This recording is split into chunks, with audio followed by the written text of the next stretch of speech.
In a sixth form college of 1,200 students, the ratio of teachers to students is 1 to 15. Some students join the college and the ratio changes to 1 to 18. Find the number of students who joined the college. So if we've got two quantities, teachers and students, initially the ratio is 1 to 15.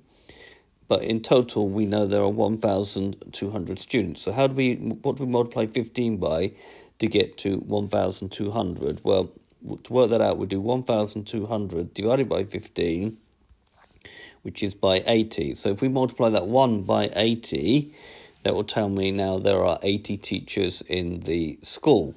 Now, the number of teachers actually remains a constant. It doesn't change. It's still 80. But there are some more students that join the college. So we'll let n, or x if you like, be the number of students who join the college. And then we can work out the new ratios. So the new ratios are going to be, again, teachers to students, 80 to now 1,200 plus the n students that join the school must be equal to 1 to 18. Right, we now need to solve this for n. So forming an equation, if we write 1,200 plus n over 80, that has to now be equal to 18 over 1. Make sure you match up the right one. And then multiplying both sides by 80, we're going to get 1,000 plus n is going to be 18 times 80, which is 1,440.